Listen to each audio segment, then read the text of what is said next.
பிரபல கட்டுமான நிறுவனமான டாக் டெவலப்பர்ஸ் தனது விளம்பர தூதராக இசையமைப்பாளர் AR ரகுமானை அறிவித்துள்ளது.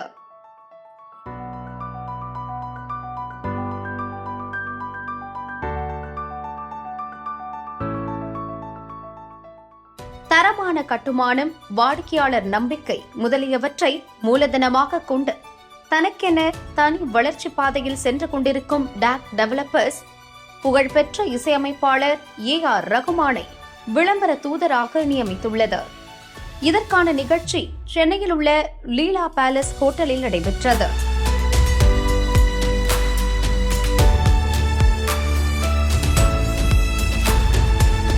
மேலும் அவரது முன்னிலையில் 1000 வீடுகளை கொண்ட 5 குடியிருப்பு திட்டங்களை அறிமுகப்படுத்தியது. இந்த குடியிருப்புகள் சென்னையில் உள்ள காட்டுப்பாக்கம், குமரன் சாவடி, சோழிங்கநல்லூர், சிறுசேரி மற்றும் சென்னை பெங்களூரு நெடுஞ்சாலையில் உள்ள சுங்குவார் சத்திரத்தில் கட்டப்பட உள்ளன. Initially, I'm also doing another project and they're supporting that project. We'll reveal that later. இவங்க பேர் பற்றி கேட்கும்போது எல்லாரும் சொன்னாங்க amazing people and we did the research also. And I'm also, I construct schools and எனக்கு ஒன்றுமே தெரியாது கன்ஸ்ட்ரக்ஷன் பற்றி. So I'm a student because we have to know when you expand. I'm an educationalist now and I've been asking இது எப்படி பண்ணீங்க. I started as a musician. அவர் அப்படி சிம்பிளாக ஆரம்பித்தாரோ, நானும் ஒரு கீபோர்ட் பிளேயர்லாம் வந்து ஒரு கம்போசர் ஆகிட்டு and travel from Chennai to Mumbai to UK to US and Dubai. So I'm very thrilled to see your projects and inspiring. Thank you so much. Rahman sir ஒரு brand அம்பாசிடராக அவரோட collaborate பண்ண போகிறீங்க அப்படின்னு சொல்லும்போது, இது நம்ம லிஸ்ட்லேயே இல்லையே அப்படிங்கிறது தான் என்னுடைய ஃபர்ஸ்ட் தாட். வாய் ரஹ்மான் சார், இந்த தாட் உங்களுக்கு எப்படி வந்துச்சு?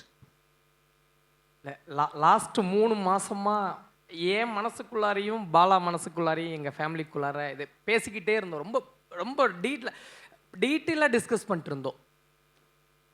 உங்கள் எல்லாருக்குமே தெரியும், நாங்கள் எங்கள் சைஸுக்கு என்ன தேவையோ அதை மட்டும்தான் பண்ணுவோம். இப்போது நீங்கள் பார்த்தீங்க, இவ்வளோ ப்ராஜெக்ட்ஸ் இருக்குது.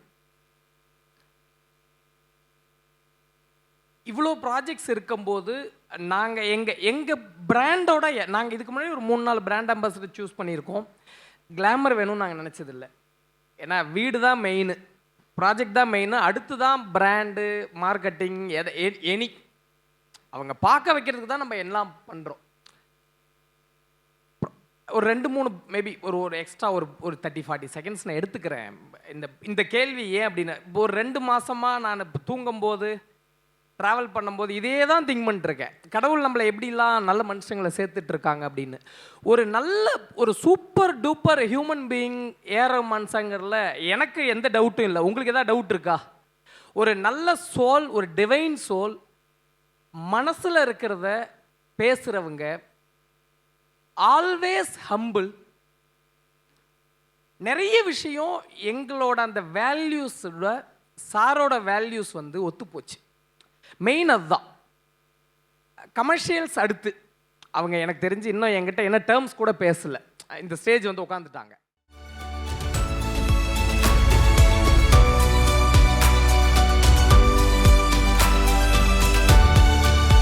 இத்திட்டங்கள் குறித்தும் டாக் நிறுவனத்தின் செயல்பாடு, வளர்ச்சி மற்றும் வருங்கால திட்டங்கள் குறித்தும் டாக் நிறுவனத்தின் மேலாண் இயக்குனர் சதீஷ்குமார் நேர்காணலில் பேசியுள்ளார்.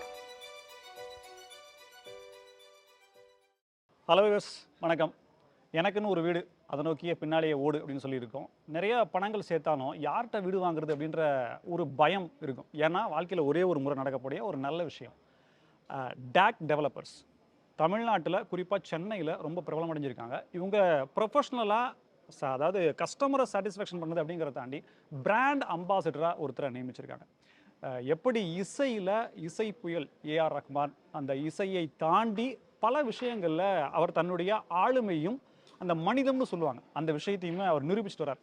அப்படிப்பட்ட AR ரஹ்மான் வந்து பிராண்ட் அம்பாசிடராக டாக் டெவலப்பர்ஸா அப்படின்ற ஒரு ஆச்சரியக்குறி இருக்குது. இதை தாண்டி இந்த டாக் டெவலப்பர்ஸனுடைய நிர்வாக இயக்குனர் சதீஷ்குமார், அவருமே ஒரு ரொம்ப தனக்கு ஒரு சொந்த வீடே இல்லாமல் கிட்டத்தட்ட இன்னைக்கு ஒரு சில 1000 வீடுகளை ஒரு வருஷத்துக்கு கொடுக்கக்கூடிய நிலையை உயர்ந்திருக்கார்.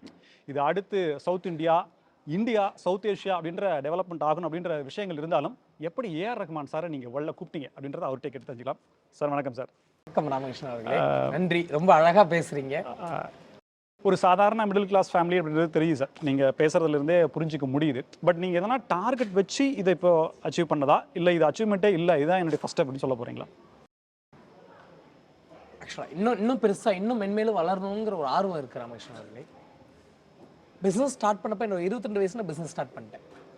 அதனால அப்போது எனக்கு இந்த மாதிரி பெருசாக வளருவோங்கிற என்ன இருந்ததான்னு கேட்டால் இல்லைன்னு சொல்ல. ஃபஸ்ட்டு 5 இயர்ஸ் பிஸ்னஸ் அது போக்கில் தான் போச்சு. நான் ஒரு கன்சல்டண்ட்டாக இருந்தேன், கான்ட்ராக்டர் ஆனேன், அவர் டெவலப்பர் ஆனோம். அப்புறமா போக போக எங்களை நாங்களே கற்றுக்கிட்டோம், நாலேஜ் இம்ப்ரூவ் பண்ணிக்கிட்டோம். கொஞ்சம் பெரிய காலேஜஸில் போய் படித்தேன். நான் ஐஎம் பெங்களூரில் ஒரு மேனேஜ்மெண்ட் கோர்ஸ் படித்தேன். ஒரு விஷன் ஃபிக்ஸ் பண்ணது தான். ஒரு 2018 இந்த வருஷம் இந்த நம்பர் பண்ணணும், இத்தனை ப்ராஜெக்ட் பண்ணணும், இந்த வருஷம் இந்த நம்பர் பண்ணணும், இந்த ப்ராஜெக்ட் பண்ணணும். டார்கெட் ஃபிக்ஸ் பண்ணிட்டீங்க? டார்கெட் ஃபிக்ஸ் பண்ணி நாங்கள் ஃபிக்ஸ் பண்ணதை விட நல்ல நம்பர் நடந்தது. மேலே இருக்கிற சக்தி அதுக்கு சப்போர்ட் பண்ணிச்சு. நல்ல கேள்வி கேட்டீங்க. ஏஆர் ரஹ்மான் சார் ஒரு பிராண்ட் அம்பாசடர், அதுவும் ரியல் எஸ்டேட் கம்பெனிக்கு. நாங்கள் அவங்கள அப்ரோச் பண்ணும்போது எங்களுக்கும் அந்த தயக்கம் இருந்தது. ஏன்னா அவங்கள மாதிரி ஒரு வெரி ஹம்பிள், ரொம்ப சூசி பர்சனை பார்க்கவும் முடியாது. ஒரு நல்ல ஒரு வாழ்க்கை தரமாக இருக்கட்டும், ஒரு வேல்யூஸாக இருக்கட்டும், நேர்மையும் உண்மையும் அவர் பேசினா அவர் இதயத்தில் இருந்தால் பேசுவார். அந்த மாதிரி ஒரு நேச்சர் இருக்கிற கம்பெனி தான் எங்கள் கம்பெனி. எங்களுக்கும் நாங்கள் ஒரு பிராண்ட் அம்பாசிடர் வேணும், ஒரு பெரிய ஒரு பிரபலமாக இருந்தால் போதும்னு நாங்கள் நினைக்கல. எங்கள் கல்ச்சர் கூட ஒத்து வர்றவங்களா வேணும்னு நினச்சோம். எங்கள் வேல்யூஸை புரிஞ்சவங்களா இருக்கணும்னு நினச்சோம். நாளைக்கு அவங்களோட அந்த அந்த பெரிய வேல்யூ வந்து எங்கள் கம்பெனியை வளர்க்கணும்னு நினச்சோம்.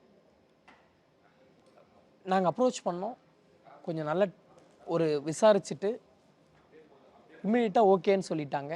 இன்றைக்கி அந்த மேஜிக்கும் நடந்துருச்சு. ரொம்ப ரொம்ப நல்ல உணர்வுபூர்வமாக ஒரு பெரிய ஒரு நல்ல ஒரு சந்தோஷமான மனநிலையிலே இருக்கும். டேக் டெவலப்பர்ஸை எதுக்காக நான் சூஸ் பண்ணோம்? ஏன்னா எல்லா பில்டர்ட்டையும் இது கேட்குற கேள்வி தான். தமிழ்நாட்டில் குறிப்பாக சென்னையில் பெரிய பெரிய பில்டர் இருக்காங்க, மல்டி ஸ்டோரி பில்டிங் கட்டுறவங்க பயங்கரமாக இருக்கிறவங்களாம் இருக்காங்க. பட் நான் டேக் டெவலப்பர்ஸ்ட்ட ஒரு வீடு வாங்கணும்னு சொல்லி ஒரு கஸ்டமர் விரும்பணும் அப்படின்னா என்ன காரணம்? ரொம்ப அழகான கேள்வி. வீடு வாங்குற எல்லாருக்கும் இந்த கேள்வி வேணும். ஏன் டேக்கில் வீடு வாங்கணும்? ஃபஸ்ட்டு உங்கள் கனவை நாங்கள் நனவாக்கி தருவோங்க. ஒரு எல்லாருக்குமே வீடுங்கிறது ஒரு மிகப்பெரிய கனவு. அதுவும் ஒரு மிடில் கிளாஸு. நீங்கள் ஏதாவது ஒரு ஊர்லேருந்து தான் வருவாங்க, வந்துட்டு இங்கே வாடகைக்கு வீடு கிடைக்கிறதே ஒரு பெரிய விஷயம். சென்னை மாதிரி ஒரு பெரிய மெட்ரோ சிட்டிஸில் டேக்கில் நீங்கள் வீடு வாங்கும்போது சொன்ன டைமில், சொன்னதை விட பெட்டர் குவாலிட்டியில், ஒரு அம்யூனிட்டிஸாக இருக்கட்டும், கொடுக்கறக்கூடிய அந்த பொருளோட தரமாக இருக்கட்டும், எல்லாமே சொல்கிறத விட பெட்டராக இருக்கும். நீங்கள் வந்து கண்ணை மூடிக்கிட்டு டேக்கில் வீடு புக் பண்ணிடலாம். எங்களுக்கு இப்போ பார்த்தீங்கன்னா லாஸ்ட் ஒரு 4-5 ஆண்டுகளாக எங்களுக்கு ரிப்பீட்டட் கஸ்டமர்ஸ் அதிகமாக இருக்காங்க. ஒரு மாதத்துக்கு நாங்கள் இப்போலாம் ஆவரேஜாக 100 வீடு சேல் பண்ணிக்கிட்டு இருக்கோம். ஒரு 35-40% வீடுங்க வந்து எங்களுக்கு எக்ஸிஸ்டிங் கிளைண்ட்டு, எங்கள் ஃப்ரெண்ட்ஸு, வாங்குறவங்களோட ஃப்ரெண்ட்ஸு அப்படி தான் வாங்கிட்டு இருக்காங்க. 10 வருஷத்துக்கு முன்னாடி எங்கிட்ட வீடு வாங்குறவங்க இன்றைக்கி 2வது வீடு 3வது வீடு வாங்குறாங்க, ஃப்ளாட்டு வாங்குறாங்க. 10 வருஷம் முன்னாடி என்கிட்ட அப்பார்ட்மெண்ட் வாங்கியிருக்காங்க. இப்போ போன மாதம் ஒருத்தர் ஒரு அழகாக ஒரு 3 கோடி ரூபாய்க்கு வில்லா வாங்கியிருக்காரு. 10 வருஷத்துக்கு முன்னாடி என்கிட்ட 25 lakhsக்கு அப்பார்ட்மெண்ட் வாங்கினாங்க. இன்னைக்கு அவங்க வாழ்க்கை தரம் நல்லா உயர்ந்திருக்கு. இன்னைக்கு 3 கோடி ரூபாய்க்கு வில்லா வாங்கியிருக்காரு. எனக்கு ஆக்சுவலாக ஒரு பிஸ்னஸில் பெருசாக வளர்ந்தோங்கிறதோட ஒரு மக்கள் அவங்க வாழ்க்கை தரம் உயர்ந்ததை எனக்கு ரொம்ப ஹாப்பி மூமெண்ட்டாக நான் ஃபீல் பண்ணுறேன். சொல்கிறத கண்டிப்பாக செய்வோங்க. எங்கள் தலையை அடமானம் வச்சாவது ப்ராஜெக்டை நல்லபடியாக கொடுப்போம். No rule deviation. எந்த கவர்மெண்ட் டேக்ஸஸ், அது நீங்கள் எந்த 20-25 டிபார்ட்மெண்ட் என்ஓசிஸ் வாங்கணும், அப்ரூவல்ஸ் வாங்கணும், ஒரு பில்டிங் கட்டணும்னா எல்லா டிபார்ட்மெண்ட்டோட ரூல்ஸை ரொம்ப ஸ்ட்ரிக்டாக பார்க்குறோம், நல்லா ஃபாலோ பண்ணுறோம். நாளைக்கு உங்கள் பசங்களுக்கு அந்த சொத்தை கொடுக்க போகிறீங்க.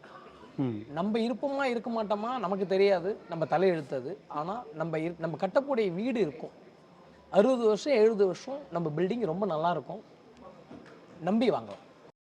சார் இப்போது சென்னையில் வீடு அப்படிங்கிறது பணம் இருக்கிறவங்கள நம்ம விட்டுருவோம் சார். என் வாழ்நாளில் என்னுடைய பசங்களுக்கு ஒரே ஒரு வீடு அதையாவது சேர்த்துடணும் அப்படின்னு சொல்லி நோக்கி ஓடுறாங்க இல்லைங்களா, அந்த ஒரு மிடில் கிளாஸ். இப்போ அவங்கெல்லாம் வந்து வீடு வாங்கணும்னு நினச்சாங்கன்னா காம்ப்ரமைஸ் பண்ணுறாங்க. காம்ப்ரமைஸ் பண்ணால் தான் அப்பார்ட்மெண்ட் வீடு அப்படின்றது. ஏன்னா இண்டிவிஜுவல் வீடு அப்படிங்கிறது லேண்டு காஸ்ட்டு, கன்ஸ்ட்ரக்ஷன் காஸ்ட் ரெண்டு வருது. ஸோ அப்பார்ட்மெண்ட்டுன்னு போகும்போது ஓரளவுக்கு ப்ரைஸ் கம்மியாக கிடைக்குது. இப்போ அப்படி போகும்போது பல பேர் பல பிரச்சனைகளை சந்திக்கிறாங்க. இப்போ என்னென்னா புவர் கன்ஸ்ட்ரக்ஷனு, அதை தாண்டி பட்டா சிட்டா அடங்கல் இதிலெல்லாம் விஷயங்கள் இருக்குது. ஒன்ஸு சேல் ஆகி ரெஜிஸ்டர் ஆகிடுச்சு அப்படின்னா டெவலப்பர் ஆகட்டும், ப்ரமோட்டர் ஆகட்டும், பில்டர் ஆகட்டும், அந்த கிளையண்ட்டுக்கிட்ட ஃபோன் பண்ணால் கூட எடுக்கிறது இல்லைன்ற மாதிரி தான் இருக்குது. இப்போ இன்றைக்கி சென்னையில் இருக்கக்கூடிய பெரும்பாலான பில்டர்ஸுங்கள மக்கள் வந்து ஒரு சந்தேக கண்ணோட ஏமாற்றிடுவாங்களோ அப்படின்ற மாதிரி தான் பார்க்குறாங்க. இப்போ இதெல்லாம் தவிர்க்கணும்னா கஸ்டமர் என்னென்ன பார்க்கணும்? ரொம்ப அழகான கேள்வி கேட்குறீங்க. எனக்கு தெரிஞ்சு லாஸ்ட் ஒரு 10 வருஷமாக இந்த மாதிரி பிரச்சனைகள்லாம் கன்சியூமருக்கு இருக்கிறதா நான் நினைக்கல ராமகிருஷ்ணன். நல்ல ரேரான ஒரு சூப்பர் நல்ல டிபார்ட்மெண்ட் கவர்மெண்ட் வச்சுருக்காங்க. கவர்மெண்ட் ஆஃப் இந்தியா ஸ்டார்ட் பண்ணி அது 2017 தமிழ்நாடு கவர்மெண்ட்டும் அதை ஏற்றுக்கிட்டு சட்டமாக ஆயிடுச்சு. இன்றைக்கி all real estate project under RERA department தாங்க. ரெஜிஸ்டர் பண்ணி டீவியேஷன்லாம் இருக்குது சார். இல்லைங்க, அதுதான் நீங்கள் நம்ம இதெல்லாம் பேசுகிறதெல்லாம் 15-20 வருஷத்துக்கு முன்னாடி இருந்த கதைங்க. இன்றைக்கி எதுவுமே இல்லை. இன்றைக்கி எப்படி ஒரு பேங்கிங் இன்சூரன்ஸ்லாம் ஆர்கனைஸ்டு செக்டாரோ, ஒரு பெரிய ஒரு கார் கம்பெனியில் நீங்கள் போனால் ஆர்கனைஸ்டாக இருக்கும், அதே மாதிரி ரியல் எஸ்டேட்டும் ஆர்கனைஸ்டாக இருக்குங்க. ஒன்று நம்ம கேட்கணும், கண்டிப்பாக நம்ம 1C கம்பெனியில் போய் வாங்கக்கூடாது. ஒரு இடத்துல ஒரு 10,000 ரூபா விலை போகுதுன்னா அவன் 5,000 ரூபாய்க்கு கொடுக்குறாங்க, ஏன் கொடுக்குறாங்கன்னு நம்ம கண்டிப்பாக விசாரிக்கணும். அது நம்ம கவனமாக பார்த்துக்கணும். ஆனால் சிஎம்டிஓ டிடிசிபி அப்ரூவல் இருக்கா, லீகலாக ஒரு அட்வொகேட்டை ஒரு ஒப்பீனியன் வாங்கிக்கலாம். ப்ரீவியஸ் எக்ஸ்பீரியன்ஸ் அந்த பில்டரோட கஸ்டமருக்கு எப்படி இருக்குங்கிறத நம்ம விசாரிச்சாலே தெரிஞ்சிருங்க. அது யாருமே தரதில்லையா சார்? உங்களுடைய கிளையண்ட்டுடைய லிஸ்ட் நீங்க யாருமே தரதில்லையா சார்? இன்னைக்கு பார்த்தீங்கன்னா ராமகிருஷ்ணன் எல்லாரோட ப்ராஜெக்டை அவங்க வெப்சைட்டில் வச்சுக்கிறாங்கங்க. அதோட கூகுள் பின் இருக்குது, அட்ரஸ் இருக்குது. அந்த பில்டரோட வெப்சைட்டில் இல்லைனாலும் கவர்மெண்ட் வெப்சைட்டில் இருக்குது, ரெராவில் இருக்குது, சிஎம்டியில் இருக்குது. நீங்கள் பழைய ப்ராஜெக்ட்ஸை போயிட்டு எப்படி கட்டியிருக்காங்க, ஒழுங்காக ஹேண்ட் ஓவர் பண்ணியிருக்காங்களா, இடத்துக்கே போய் விசாரிங்க. 1 கோடி ரூபா கொடுத்து வீடு வாங்குறீங்க, 1 கோடி ரூபா கொடுத்து வீடு வாங்குறீங்க, ஒரு நாள் ஸ்பெண்ட் பண்ணக்கூடாதா? இன்னைக்கு கூகுள் ரிவ்யூஸ் வந்து ரொம்ப அழகான கண்ணாடிங்க ஒரு டெவலப்பருக்கு. ஒரு 20 வருஷமாக தொழிலில் இருக்கிறவங்க அதை எடிட்லாம் பண்ண முடியாது, யாரும் மாற்றலாம் முடியாது, மால் ப்ராக்டிஸ்லாம் பண்ண முடியாதுங்க. இப்போ எங்கள் ரிவ்யூ நீங்கள் எக்ஸாம்பிள் எடுத்துங்க. 2014 நாங்கள் தொழிலுக்கு வந்தோம். அன்னையிலேருந்து இன்னைக்கு வரையும் இருக்கிற ரிவ்யூ இருக்குது. என்னோட ப்ராஜெக்ட் பேர் போட்டு கஸ்டமர் பேர் போட்டு அவங்க நம்பரோடு இருக்கும். அதில் நீங்கள் செக் பண்ணிக்கலாம், எப்படி சர்வீஸ் பண்ணுறோம் அப்படின்னு பார்க்கலாம். ஆஃப்டர் சேல்ஸ் எப்படி இருக்குது, ஹேண்டிங் வரப்போ என்ன பிஹேவ் பண்ணுறோம், அதுக்கப்புறம் ஏதாவது கொரீஸ் இருந்தால் என்ன ரெஸ்பாண்ட் பண்ணுறோம். நீங்கள் அதுதான் நான் உங்களுக்கு ஏற்கனவே சொன்னேன். 40% கிளைண்ட் எனக்கு ரிப்பீட்டட் ஆடியன்ஸுங்க. எனக்கு நான் நினைக்கிறேன் இன்னொரு 5 வருஷம் 6 வருஷம் கழிச்சு எந்த மார்க்கெட்டிங் ஆக்டிவிட்டி நான் பண்ணணுங்கிற அவசியம் இல்லை. ஒரு ப்ராஜெக்ட் ஒன்று லான்ச் பண்ணிட்டு விட்டுட்டா போதும் தான் நான் நினைக்கிறேன். ஆட்டோமேட்டிக்காக சேல்ஸ் இருக்குங்க. இன்றைக்கே நாங்கள் இந்த ஒரு வருஷத்தில் 6-7 ப்ராஜெக்ட் லான்ச் பண்ணியிருக்கோங்க. இந்த ப்ராஜெக்ட்ஸ் எதுவுமே நாங்கள் வந்து பெருசாக செலவுலாம் பண்ணலைங்க. 40% 50% ஆன் த லான்ச் மந்த்தில் விற்றுருக்கோங்க. அதெல்லாம் சில ப்ராஜெக்ட்லாம் 80% வந்து ஃபர்ஸ்ட் 3 மந்த்ஸில் விற்றுருக்கோம். நாங்கள் என்ன ஹேண்ட் ஓவர் பண்ண போகிறது இன்னும் 2 வருஷம் இருக்கு. எங்ககிட்ட ரெடி டு ஆக்குபை வீடு வேணும்னா என்கிட்ட கிடையவே கிடையாது. இல்லை, இதுவே பெரிய விக்டரி தான். அவ்வளோதான், ரொம்ப சிம்பிள். ப்ரீவியஸ் ப்ராஜெக்டில் போய் விசாரிங்க, அப்ரோச் பண்ணும்போதே தெரிஞ்சிடும் சார் இவங்க எப்படி. நாங்களாம் ரீசனபிள் ப்ரைஸ் இருக்கும், நல்ல சொன்ன குவாலிட்டியோட பெட்டராக கொடுக்கணுங்கிறதுல தான் நாங்கள் டைம் ஸ்பெண்ட் பண்ணுறோம், ப்ரையாரிட்டி வச்சுக்கிறோம். புது ப்ராஜெக்ட்ஸ் நல்லா வந்துடுதுங்க. சேல்ஸ்லாம் எங்களுக்கு ஒரு பெரிய விஷயமா இருக்கிறது இல்லை, ரொம்ப ஈஸியாக ரொம்ப நல்லா நடக்குது. சென்னையில் ஒரு ப்ராமினென்ட் பில்டராக நீங்கள் டெவலப் ஆகிட்டீங்க, அது யாராலும் மறுக்க முடியாது. இப்போ அடுத்து பார்க்க போனால் தமிழ்நாட்டிலையும் ஓரளவுக்கு டெவலப்பர்ஸ் அப்படின்னா எல்லாருக்கும் தெரியும். அடுத்து நெக்ஸ்ட் என்ன சார்? சவுத் இந்தியாவா, அப்புறம் இந்தியா, சவுத் ஏஷியா அப்படின்ற மாதிரி நீங்கள் அழகாக சொன்னீங்க. அந்த அந்த அந்த வார்த்தைகள் எனக்கு ரொம்ப பிடிச்சது ராமகிருஷ்ணன். இப்போ சென்னையில் இருக்கோம், இப்போ கோயம்புத்தூர்லேயும் ஒரு 5-6 ப்ராஜெக்ட் இருக்குது. அடுத்து மதுரை, திருச்சி அப்படின்னு சொல்லிட்டு Tier 2 Tier 3 சிட்டிஸ் அடுத்து 1 வருஷம் 2 வருஷம் ஃபோக்கஸ் பண்ணலான்னு இருக்கோம். அங்கெல்லாம் டீம் போடுறோம், ப்ராஜெக்ட்ஸும் டிசைட் பண்ணிட்டோம். அடுத்து Bangalore, Hyderabad, south India cater பண்ணிவிட்டு நார்த் இந்தியா ஒரு ஐடியா இருக்குது. ஆஸ் யூஷுவல் எல்லா இன்ஜினியருக்கும் இருக்கிற கனவு தான். துபாயிலையும் சிங்கப்பூர்லேயும் ப்ராஜெக்ட் பண்ணணும்னு ஒரு ஆசை எனக்கு ஒன்று இருக்குது. Maybe Super. யூஎஸ் வரையும் போகலாம், ம் பார்ப்போம். மேலே இருக்கிற கடவுள் நம்மளை ஆசீர்வாதம் பண்ணிட்டோம். கவர்மெண்ட்டு சார் இப்போது நீங்கள் இப்போ பெரிய லெவலில் வளர்ந்துட்டு வர்றீங்க அப்படின்றப்போ கஸ்டமர் சப்போர்ட் அப்படின்றத தாண்டி கவர்மெண்ட்டை என்ன சேஞ்சஸ் வேணும்? ஒரு ஆஸ் அ பில்டரா, ஒரு ப்ரமோட்டராக இந்த மாதிரிலாம் இருந்தால் இந்த ஃபீல்டு நல்லா இருக்கும். ரெண்டாவது எளியவர்களுக்கு முதன்முறை வீடு வாங்குறவங்களுக்கு போய் சேரும் அப்படின்ற மாதிரி சஜஷன்ஸ்னால் உங்களுக்கு என்ன கொடுக்க வரீங்க? அரசாங்கத்துக்கு சஜஷன் அப்படின்னா நான் இன்னும் பெருசாக அவ்வளோ மேபி ரெக்வஸ்ட் ரைட் ரெக்வஸ்ட் டேக்ஸோ ஜிஎஸ்டியோ மேபி ஜிஎஸ்டியில் சேஞ்சஸ் இருந்தால் பரவாயில்ல. ஃபஸ்ட் டைம் ஹோம் பையருக்கு ம் எனக்கு தெரிஞ்சு நல்ல கவர்மெண்ட் நமக்கு அமைஞ்சிருக்காங்க. சென்ட்ரல் ஒரு நல்ல ஸ்டேபிள் கவர்மெண்ட் இருக்காங்க. நம்ம ஊர்லேயும் அடுத்து எலெக்ஷன் வருது. நம்ம ஊரில் எப்பயுமே நல்ல நம்பிக்கை இருக்குது, ஒரே ஸ்டேபிள் கவர்மெண்ட் வந்துடும். நல்ல அடுத்து 30-40 இயர்ஸ் இந்தியாவோட growth நல்லா தான் இருக்கும் ராமகிருஷ்ணன். கவர்மெண்ட் தேவையான இனிஷியேட் நல்லாமே பண்ணிடுறாங்க. முன்னாடிலாம் அப்ரூவல்ஸ்லாம் ரொம்ப லேட் ஆகுங்க. பட் இப்போலாம் இன்னைக்கு 30-40 டேஸில் அப்ரூவல்ஸ் வந்துடுது, ரேராக வந்துடுது. நல்ல டிரான்ஸ்பரண்ட்டாக இருக்காங்க, நல்லா தான் பண்ணுறாங்க, பாலிசிஸ் நல்லா எடுத்துடுறாங்க. மேபி இதை இன்னும் கொஞ்சம் டீட்டெயிலாக போகணுன்னா எங்கள் ஃபெல்லோ டெவலப்பர்கிட்ட டிஸ்கஸ் பண்ணி வேணால் நம்ம அதை கவர்மெண்ட்டுக்கு ஒரு ரெக்வஸ்ட்டாக வைக்கலாம். பர்சனலாக உங்களுடைய அடுத்த டார்கெட்டுன்றது என்ன சார்? ஏற்கனவே நீங்கள் சவுத் இந்தியா அப்படின்ற மாதிரி சில ப்ராஜெக்ட் சொல்லிட்டீங்க. நெக்ஸ்ட் டார்கெட்டாக உங்களுக்கு என்னவா இருக்குது? டேக்னுடைய டெவலப்பர்ஸ்னுடைய டார்கெட்னா என்ன? எங்களோட ப்ராஜெக்ட் இப்போதைக்கு நிறைய ப்ராஜெக்ட் நாங்கள் ஸ்டார்ட் பண்ணியிருக்கோம். அது சொன்ன டைமில் சொன்ன குவாலிட்டியில் ஹேண்ட் ஓவர் பண்ணணும். ஃபஸ்ட்டு ப்ரையாரிட்டி எனக்கு அதுதான். ஏன்னா சேல்ஸ் ரொம்ப ஈஸியாக நடக்குது. ஒரு பெரிய பிராண்ட் அம்பாசடர் வந்திருக்காங்க, ஏற்கனவே நிறைய பேர் நம்புகிறாங்க, இன்னும் அதிகமான மக்கள் நம்ப போகிறாங்க. எங்களோட முழு மூச்சாக ப்ராஜெக்ட்டை நல்லா ஹேண்டிங் ஓவர் பண்ணணும்னு நினைக்கிறோம். இதே மாதிரி பெரிய ப்ராஜெக்ட்ஸ் நிறைய சைன் பண்ணணும். Chennai and Coimbatore Tier 2 சிட்டிஸில். அடுத்து பெங்களூர் நெக்ஸ்ட் இயர் சைன் பண்ணிடுவோம்னு நினைக்கிறேன் ப்ராஜெக்ட்ஸ். இம்மிடியேட்டாக நம்ம ஊரில் Tier 2 சிட்டிஸ் 2 ஊரும், திருச்சி அண்ட் மதுரை, மேபி திருநெல்வேலி, அப்புறம் பெங்களூர். இம்மிடியேட் அடுத்த நெக்ஸ்ட் இயர் டார்கெட் அதுதாங்க.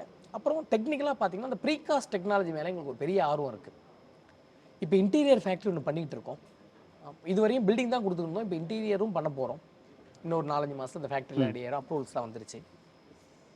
ப்ரீகாஸ்ட் இப்போ ஒரு வீடு ஒருத்தங்க வாங்குறாங்க அப்படின்னா ஒரு 8லேருந்து 10 மாதத்தில் வீடு கொடுக்கறதுக்கு ஒரு பெரிய ரெவல்யூஷனாக இருக்குங்கிற அந்த நம்பிக்கை எனக்கு இருக்குது. அந்த டெக்னாலஜியில் ரொம்ப பெரிய R&D பண்ணிக்கிட்டு இருக்கோம், டீம்லாம் வச்சுட்டோம்.